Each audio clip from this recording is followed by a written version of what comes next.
Vamos começar aqui falando sobre o jogo de amanhã, né? O Paulo Souza que definiu aí, vem definindo sua equipe titular, o Flamengo que encerrou nessa sexta-feira a preparação para a partida de amanhã. Paulo Matos, dá para ver aí, você trazer para a gente aí a provável escalação do Mengão para enfrentar o Bangu amanhã na volta do Maracanã. E também se você concorda, se você discorda de alguma coisa ou não, você agora manda na bagaça. Então vamos embora. O Flamengo que deve ir a campo com Hugo, Fabrício Bruno, Davi Luiz e Felipe Luiz, Rodinei, João Gomes, Thiago Maia e Everton Ribeiro, Arrascaeta, Bruno Henrique e Gabigol. Já adianto que para mim é isso aí, ó. Tá gabaritado. Lembrando, Túlio, antes que eu já sei que a galera vai começar a perguntar, Arão está suspenso, recebeu o terceiro cartão amarelo, não joga. Andrés Pereira também suspenso por terceiro cartão. De resto, a gente só não tem o Rodrigo Caio disponível e eu tô com esse time aí. Se for esse time aí, hoje eu tô feliz, hoje eu tô contente. Não, o que eu discordo nesse time aí, a galera também pode falar o que mudaria, qual time que mandaria a campo, se concorda ou não concorda, é de não ter o Arão, né? O Arão, na minha avaliação, é titular. Nada contra o Thiago Maia, acho que o Thiago Maia vem retornando, né, de lesão e tal. Pode ser aí, entra naquela questão do teste, né? Se ele começar amanhã. O João Gomes, eu sempre falei, mano, João Gomes é titular incontestável, não tem como o João Gomes ficar de fora, né? E ali, talvez do lado direito, né? De com o Rodinei, de repente poderia iniciar com o Mateuzinho, mas é uma escalação também, não me desagrada essa escalação, né? E acho que até a ausência aí do Pedro amanhã, do Andreas, é um fortalecimento pra gente, que o menino não vem conseguindo jogar, coitado, né? Tem muita gente que não tá tendo essa compreensão que os Pitico Lovers têm com ele, né? De tá tudo bem, para muita gente não está tudo bem, né? Inclusive eu tenho aqui que eu não joguei fora, né? Aqui, né? Que é aqui, ó. Tá tudo errado, Andrés. Tá tudo riscado que a gente vai anotando em cima, né? Eu só queria falar do Andrés mesmo, só para dar aquela cornetada básica, para deixar a base de apoio do nosso querido Andrés com raiva, né? Mas eu gostei aí da escalação. Agora, Paula, o que eu queria te questionar, né? Aliás, te questionar, levantar para você opinar, é que amanhã Maracanã, a gente deve ter aí a expectativa de público em torno de 40 mil torcedores. A gente já teve 2 setores esgotados, não sei se teve mais algum. Túlio. Então você pode até trazer esses detalhes para a gente, né, sobre a venda de ingressos. E também, né, que eu estou vendo aqui o comentário do José Santiago, ele fala, amanhã o PS vai sentir a nação em peso aplaudindo o Mengão. Se a gente pode ter um caldeirão de pressão a mais, já nesse jogo contra o Bangu, para o Paulo Souza, que amanhã é o último jogo, vamos dizer assim, que teoricamente não é decisivo, né? Depois começam as semifinais e depois a final. A gente espera que o Flamengo esteja na final, então, e todos esses jogos serão também no Maracanã, e eu acredito que também seja com casa cheia. Então vamos embora que eu tenho algumas informações para esse jogo. Primeiro lugar, já vendidos mais de 57 mil ingressos. Então a nossa expectativa é de um Maraca lotado com aproximadamente 65 mil presentes, né? Porque ainda tem venda, né? Para alguns setores a gente já tinha esgotado norte e leste, então a gente ainda tinha sul e oeste e o Maracanã mais. Então a gente tem alguns ingressos disponíveis ainda, contando com as gratuidades e as cadeiras cativas, deve chegar em torno de 65 mil pessoas. Então, o Maracanã vai ser reaberto aí com festa, né? Show garantido nas arquibancadas.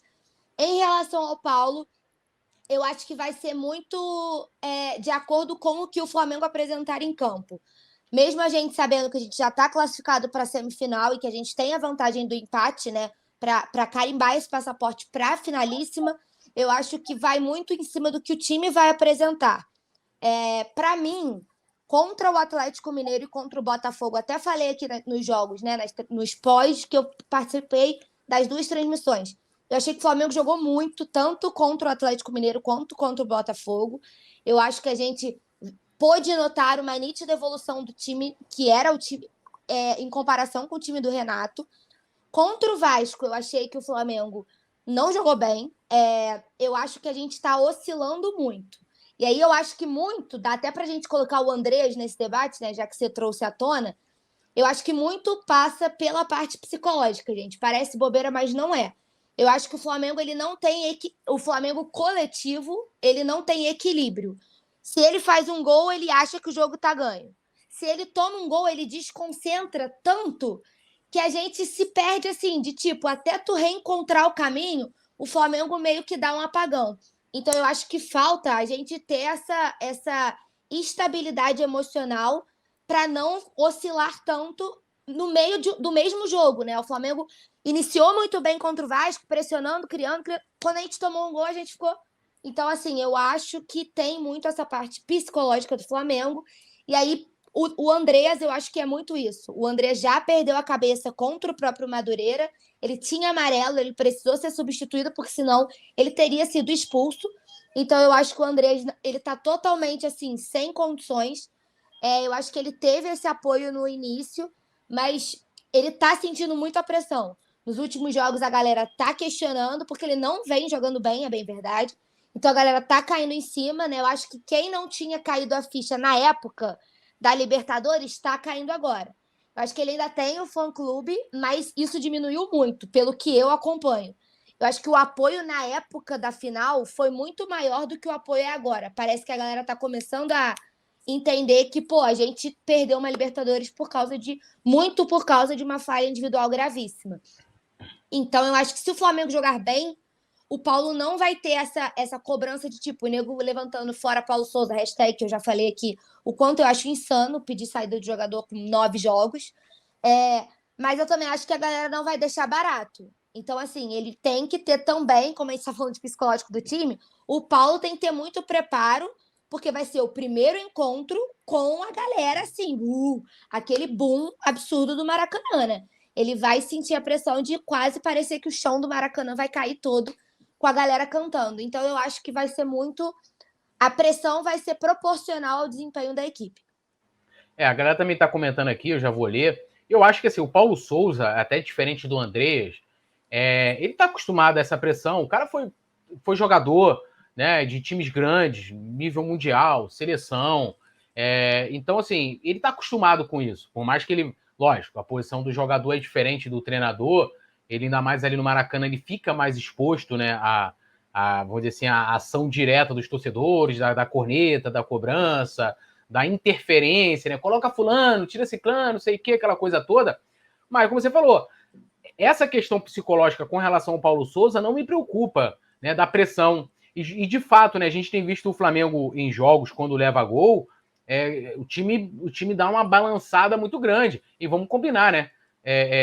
Assim, quanto ao Atlético, eu acho que talvez tenha sentido menos do que em jogos, né? Contra o Resende, sim, né? Sim. Né? Então, assim, contra o time grande, o time até que, de certa forma, foi bem, talvez, porque... E aí também pode ser que você estava num estádio maior, com uma torcida do Flamengo em maior número ali apoiando, talvez isso possa ter feito a diferença, né, de alguma forma.